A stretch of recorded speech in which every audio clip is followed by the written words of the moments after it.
I'm Edward Gibbons-Brown, and these are cocktails for the quarantine. We'll start today with the most classic of cocktails, the old-fashioned. Very easy to make, even easier to make badly. There are a lot of bad old-fashions out there, but that's okay because we're going to do it right. Let's dive right in. Let's start with the booze. Evan Williams Black Label is a great value bottle.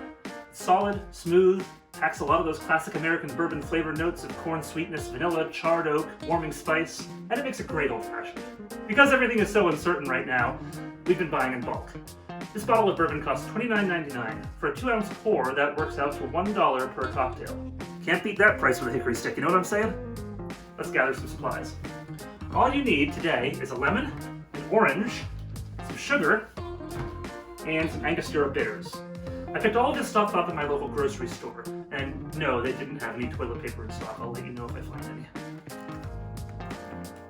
The Angostura was the most expensive item at $10.79, but I do not recommend skipping this. It's going to make or break the cocktail. Additionally, because we're using such a small amount at a time, we'll get so much use out of this. This bottle will make about 150 cocktails, so the cost becomes negligible on a drink-by-drink basis. The lemons and oranges cost $1 per, but we're going to use them multiple times. The sugar was $4.49 for the canister. We're only using about a teaspoon of sugar in the cocktail today, which is a negligible cost, so that brings the total price tag for this old-fashioned to a little over $1.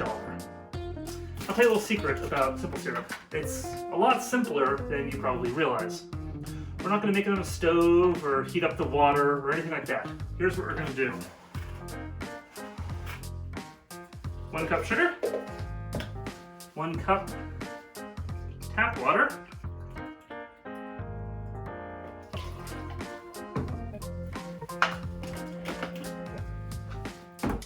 seal it, shake it.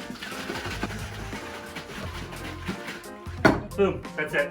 Done. The glass. A rocks glass. Very versatile glass made to accommodate ice. You can use this for cocktails, spirits on the rocks, even a neat pour. If you don't have a glass like this, that's fine. Use whatever you want. Just make sure that your glass makes sense for the kind of drink you're making. Alright, so let's make an old-fashioned. We're going to build this cocktail right in the glass. Very important though, don't put any ice in the glass yet. The reason is simple. Whenever you go to make a drink, you want to control as many variables as possible so you get the same result every time. If I start building this drink over ice, it'll start getting watered down before I'm done adding everything. I want to separate that process out, isolate that process.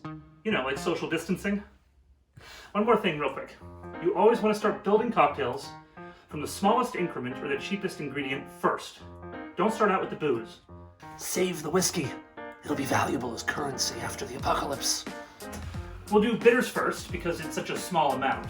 2 dashes, 1, 2, and that's it. The simple syrup, we'll do a 1/4 ounce, or if you want to use teaspoons, about 1.5 teaspoons, and that's going to be just enough sweetness for the 1-to-1 ratio of the syrup. Finally, 2 ounces of whiskey going right in the glass. This is called a jigger, by the way. It's a fancy bartender measuring tool. If you don't have one of these, no problem, because guess what? 2 ounces equals 1/4 of a cup. So you can just grab your measuring cups and you're good to go. 2 ounces, aka 1/4 cup. Now, we're built, and we're ready for the ice. If you're fancy like me, you might have molds like this in your freezer, make big ice cubes.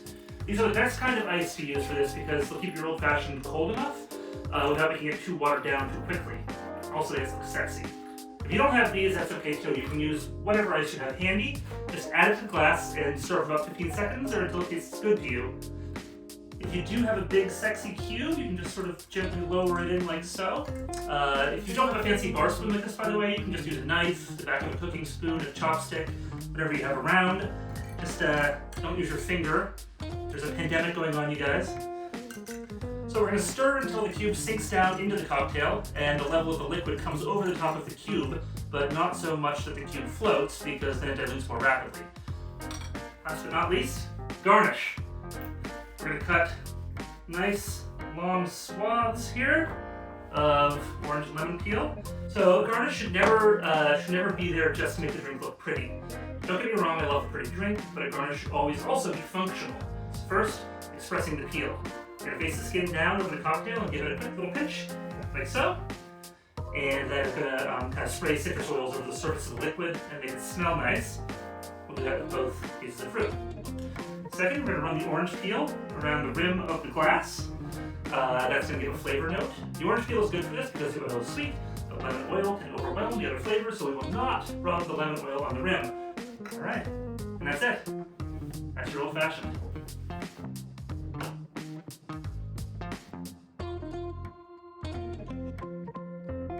Well, thank you so much for watching. I really appreciate it. And if you enjoyed this video, or if you tried your hand at making this drink, please take a moment to tip your bartender. That's me. This is a very difficult time for those of us in the hospitality industry, many of whom were living paycheck to paycheck anyway, and have now found ourselves out of work overnight, worrying about things like food, shelter, and how to pay our bills.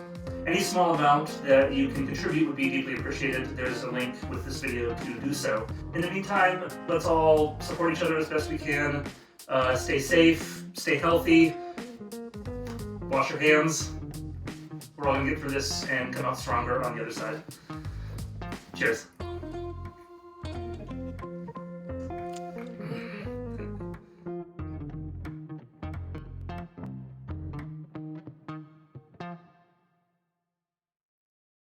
So a gorilla walks into a bar, right? He asks for an old-fashioned and puts a $20 bill down on the bar.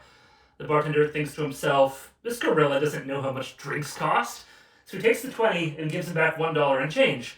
Bartender says, we don't get a lot of gorillas in here. The gorilla says, at $19 a drink, I'm not surprised. See you later, guys.